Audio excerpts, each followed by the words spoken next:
It's back to school season, and whatever grade your student is in, there is no denying that the wallet takes a hit during this time of year. Here today is Caitlin Andrade from SchoolsFirst Federal Credit Union to share money management tips to help ease the sting of those back to school expenses, along with how to make back to school budgeting a learning experience for your student. Thanks so much for joining us. It's such a pleasure to be here. Thank you for having me. Yeah, we're just talking about, I'm starting to feel that back to school traffic in the morning, so. Yes, definitely. It's picking up for sure. Yeah, so a timely topic, of course. So, Caitlin, tell us a little bit more about, so we're talking about the traffic a little bit, but tell us more about everything these days. Back to school shopping expenses seem to be increasing.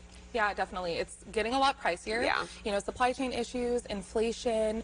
According to Deloitte, the average cost per child this year is about $661. It's up 8% from 2021 and 27% from 2019. It's a huge increase. Yeah, major increase. And that's a lot of cash for parents to come up with all at once. So do you have any tips to help keep those expenses down? Yeah, it definitely is a lot, but there are some things that you can do to help manage your budget. So, for example, stick to the supplies on your list. So don't get caught up in all the new items and gadgets. Make it a rule to really stick to the supplies on the list provided by your child's school. Yeah.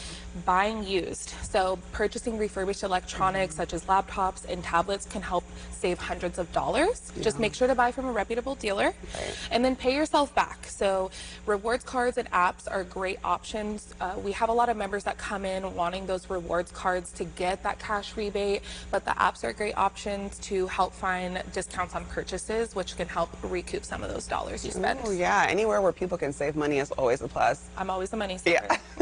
All great tips, and it sounds like these would be good budgeting lessons for students too. Oh yeah, you know, it's a great idea to get your student involved. You know, it's not only going to help them be involved in their school supplies list, but it teaches them life lessons. So between wants and needs, it's really important. So making sure to start out with a list. So start out with the school supplies and then add anything else on, such as musical instruments, sports equipment, clothing. Make a list.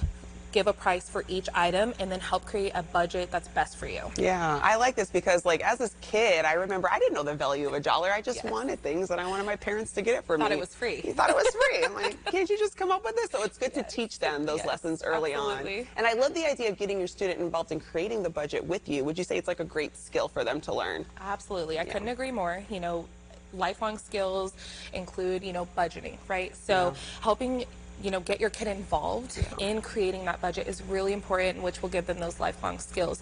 So making sure to get them involved when it comes to if they want to later on in the school year, maybe buy a new laptop or new tennis shoes, letting them make the decision and see if there's room in the budget for these wants.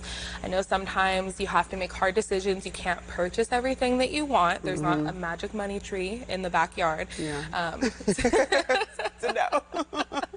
There is not a magic money tree. Very true. And as kids get older, I mean, their wants and needs, those costs tend to kind of skyrocket a little bit more. So are there any other budget-friendly tips you can give us? Yeah, one other recommendation would be looking at trades or swaps. So sometimes there's other items such as like a scientific calculator, those musical instruments, reaching out to friends, family members, neighbors, see if they have those items that you need, and then consider if they would maybe swap or trade or let you borrow that.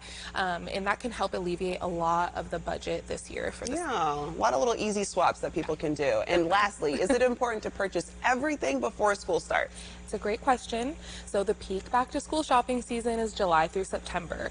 So, you know, hold off on buying those fall clothes because a lot of kids in this area, since it's still super hot, are wearing the fall clothes well beyond the school year starts. So if you hold off on buying those, you know, fall clothes, you can get a lot of discounted prices on those fall styles, which can help bring, you know, a lot of money back to that budget. But if you would like more tips, we have our extra credit blog on our website at SchoolsFirstFCU.org. I love that extra credit blog. Yes. And also, if people want to come into a Schools First branch location, you guys have a lot of locations to choose from. Absolutely. We have a lot of locations in our Sacramento area as well.